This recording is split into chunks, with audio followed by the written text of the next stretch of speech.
Hello बच्चों। तो question में दिया गया है कि which of the following is फ्लेक्सीडेंटेड।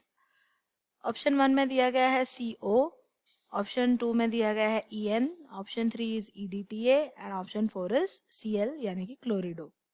Right, तो इस क्वेश्चन को सॉल्व करने के लिए जो हमको की कॉन्सेप्ट की ज़रूरत है वो ये है कि हमको पता रहना चाहिए कि जितने भी लिगेंड्स हमारे ऑप्शन में हैं उनमें कितने कितने डोनर साइट्स हैं।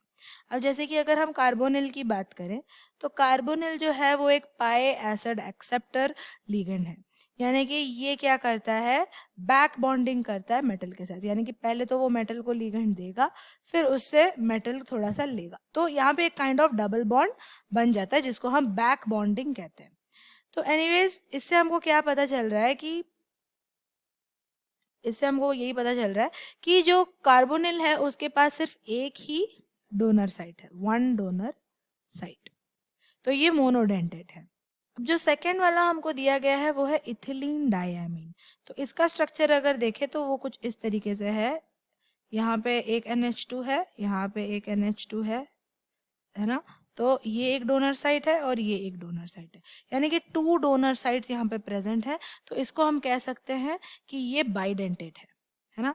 अब EDTA की बात करें तो EDTA का स्ट्रक्चर अगर देखें, इथिलीन डायमीन टेट्रा एसीटेट, यानी कि C यहाँ पे ऐसे रहेगा, CH2 यहाँ पे ऐसा एक N डायमीन टेट्रा एसीटेट यानी कि एसीटेट ग्रुप, यहाँ पे ऐसे 4 रहेंगे, इधर ऊपर एक, नीचे एक और इस साइड पे भी ऊपर एक और नीचे एक, CH2COO-।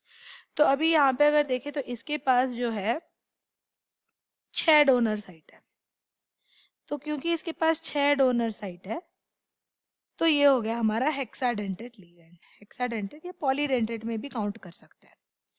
अब फोर्थ वाला जो ऑप्शन है वो क्लोरिडो है, यानी कि क्लोराइड आयन, इसमें सिर्फ एक ही डोनर साइट है, यानी कि ये मोनोडेंटेट है। तो अब अगर इनको कंपेयर करें, अब मोनोडेंटेट में तो कोई ऑप्शन ही नहीं है, सिर्फ एक ही साइट है जहां पे वो डोनेट कर सकते हैं, तो ये फ्लेक्सीडेंटेट नहीं हो सकते। अब फ्लेक्सीडेंटेट लिगेंड का मतलब ये होता है जो मतलब उसके डेंटिसिटी जो भी है, डेंटिसिटी यानी कि कितने डोनर साइट्स हैं उसके। तो जैसे यहाँ पे हम देख रहे हैं एक डोनर साइट है तो डेंटिसिटी उसका एक ही है, एक का तो हम कुछ और चेंज ही नहीं कर सकते। बट जैसे कि यहाँ पे 2 डेंटिसिटी है, तो ऐसा हो सकता है, देयर इज अ पॉसिबिलिटी कि ये जो लिगेंड है वो एक डोनर साइट यूज करे या दोनों के दोनों यूज करे, राइट। लेकिन EN के केस में वो हमेशा दोनों ही यूज करता है एक साथ। लेकिन EDTA के केस में क्या होता है, EDTA के केस में क्या होता है कि उसके पास 6 डोनर साइट्स है।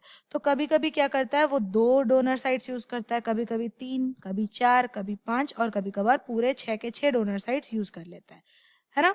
अब EN यानी कि इथिलीन डायमीन के केस में क्यों वो दोनों के दोनों यूज कर रहा है, क्योंकि जब एक साइक्लिक कंपाउंड फॉर्म होता है तो वो स्टेबिलिटी बढ़ा देता है कॉम्प्लेक्स का, तो इसीलिए वो हमेशा मेटल के साथ ऐसे एक साइक्लिक कंपाउंड फॉर्म करना चाहेगा।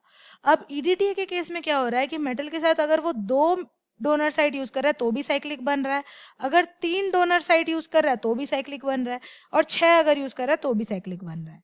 तो साइक्लिक तो हर केस में बनता है, लेकिन रिक्वायरमेंट के हिसाब से वो अपना डोनर साइट यूज करता है।